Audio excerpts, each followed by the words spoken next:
Assalamualaikum warahmatullahi wabarakatuh. Subjek pendidikan menurut Islam dan Al-Quran, Surat Ar-Rahman ayat 1-4, Quran Surat An-Najm ayat 1-10, Quran Surat An-Nahl ayat 43-44, dan Quran Surat Al-Kahfi ayat 65 sampai ayat 70 oleh Dinda Permatasari, Muhammad Rijal Mutakin, dan M. Abdul Wahab Murhajmi. Quran Surat Ar-Rahman ayat 1-4 menjelaskan tentang bagaimana Allah dalam sifatnya yang maha kasih sayang telah mengajarkan Al-Quran kepada Nabi Muhammad SAW untuk kemudian dijadikan landasan utama bagi kaum muslimin dalam mengarungi kehidupan di dunia. Berdasarkan kata Ar-Rahman yang terdapat dalam ayat 1, menggambarkan seorang pendidik sebagai cerminan dari kepribadian yang harus dimilikinya dengan senantiasa bersifat kasih dan tidak pilih kasih pada peserta didiknya atau bersikap adil. Pendidikan sebagai pengembangan potensi memanusiakan manusia semestinya dilaksanakan atas dasar sifat kasih sayang yang pada hakikatnya adalah refleksi dari sifat Ar-Rahman. Pendidikan dalam perspektif Islam harus mempunyai beberapa kompetensi dan unsur kompetensi yang harus dimiliki, di antaranya yaitu diwujudkan pribadi pendidik sebagai Ar-Rahman.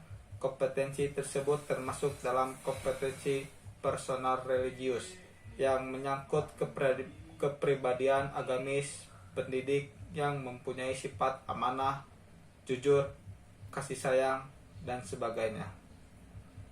Dan ayat yang kedua mengisyaratkan bahwa pengajar Al-Quran adalah salah satu tugas seorang pendidik, bahwa salah satu tugas pendidik adalah mengamalkan ilmu yang dimilikinya dan menyampaikan atau mengajarkan kepada peserta didik Al-Quran, merupakan pedoman dan petunjuk bagi manusia yang di dalamnya terdapat aturan-aturan dari Allah mengenai syariah, ibadah, dan muamalah.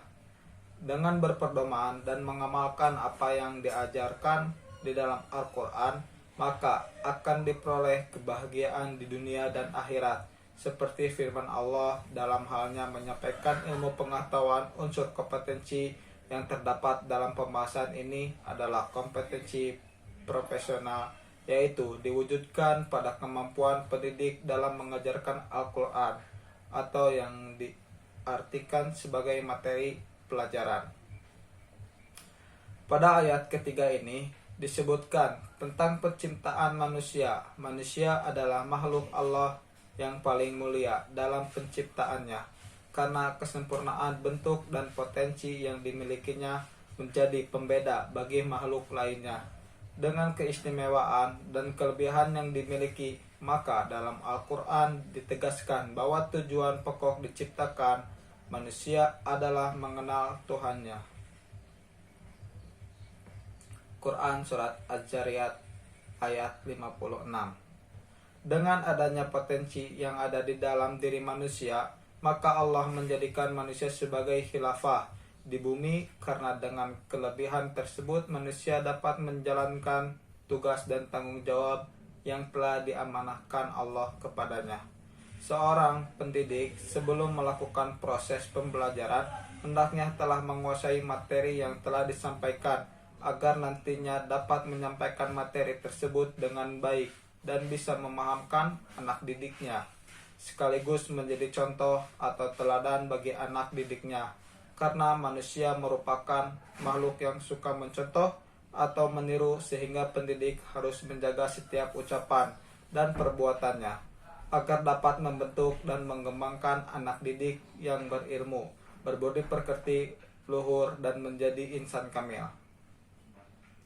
Pada ayat keempat ini, yang dimaksud dengan Al-Bayan tidak hanya sebatas pada ucapan, tetapi mencakup segala bentuk ekspresi Al-Quran juga disebut kitab yang menjelaskan dan ayat-ayatnya disebut al-bayyinat yang berarti hujjah yang jelas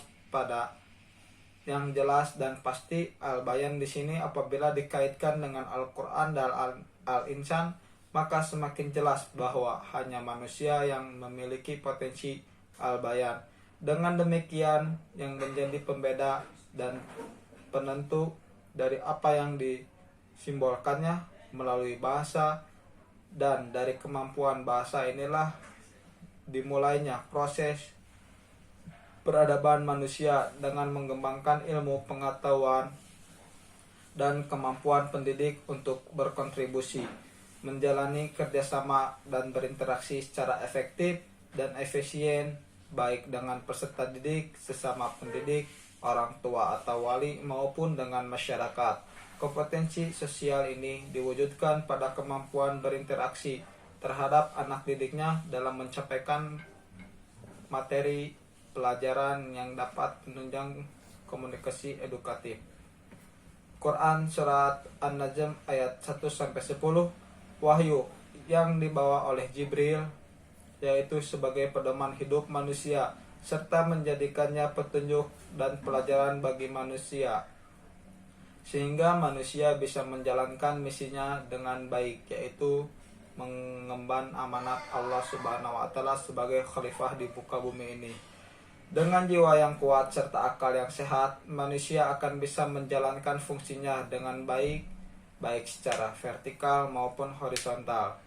Dengan mempunyai jiwa dan akal yang cerdas, maka akan bisa menghasilkan ilmu, kesucian, dan etika. Sedangkan dengan kondisi yang kuat, akan menghasilkan jasmani yang terampil. Dengan menggabungkan ketiga unsur tersebut, terciptalah makhluk dimensi dalam satu keseimbangan dunia dan akhirat, ilmu dan iman.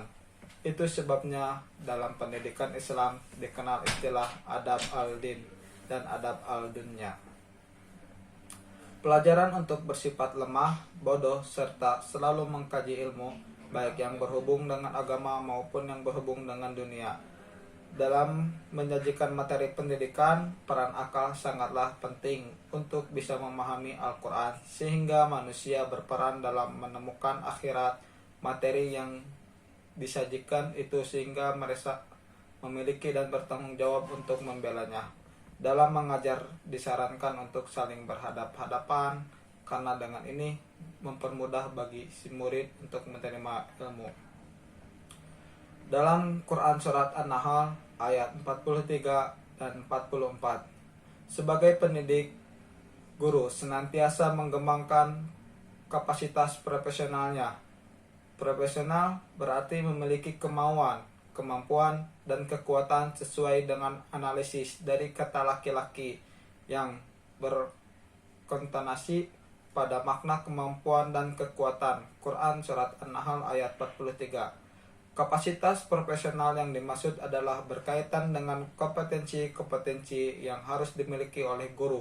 Di antaranya adalah kompetensi pedagogik, yaitu kemampuan mengelola pembelajaran, kompetensi profesional, yaitu penguasaan materi, kompetensi kepribadian, dan kompetensi sosial. Guru menyampaikan materi dengan bahasa yang mudah dipahami oleh siswa, serta menyesuaikan materi pembelajaran dengan situasi, kondisi, dan konteks yang ada dalam masyarakat atau dalam kehidupan sehari-hari. Ini artinya dalam mengajar, guru menerapkan konsep pembelajaran kontekstual. Hal ini berdasarkan pada makna ketika Allah mengutus Rasul kepada kaumnya, sesuai dengan konteks dan bahasa kaumnya. Quran Surat An-Nahl ayat 43. Guru menyiapkan materi yang akan dibahas dan membuat rencana pembelajaran ini berdasarkan dengan makna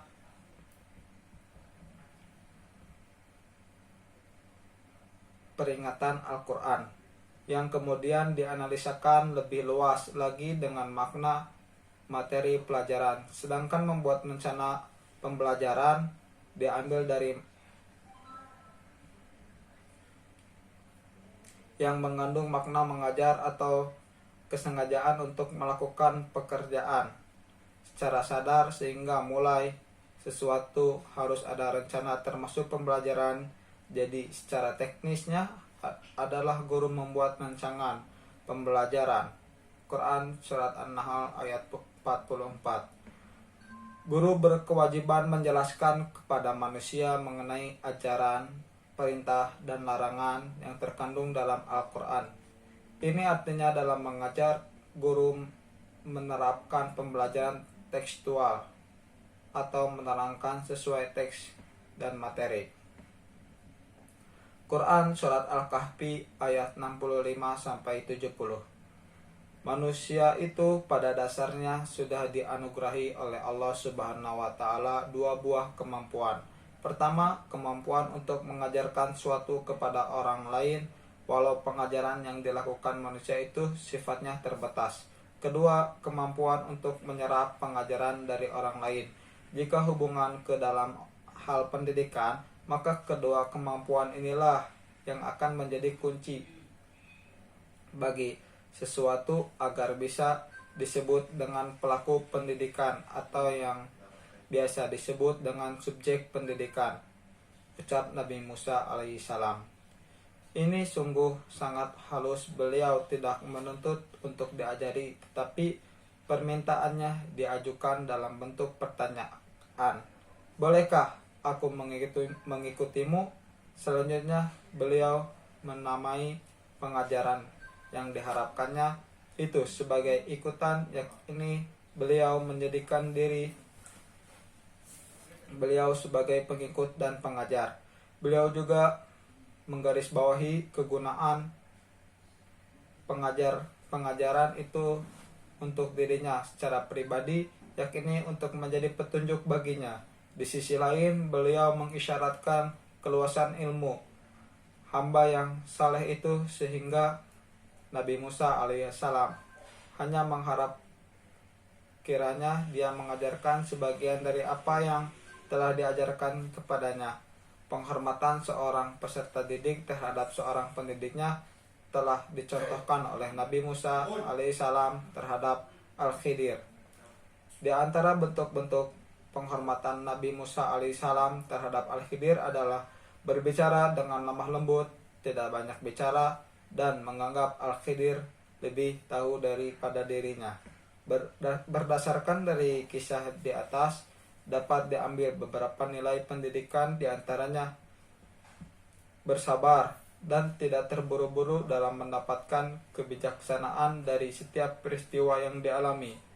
Menjaga adab sopan santun dalam hal ini dicontohkan Nabi Musa alaihissalam sebagai siswa yang menjaga adab ketika mendengarkan penjelasan dari pendidiknya. Dalam hal ini Nabi Khidir alaihissalam, dan berbicara lemah lembut kepada guru.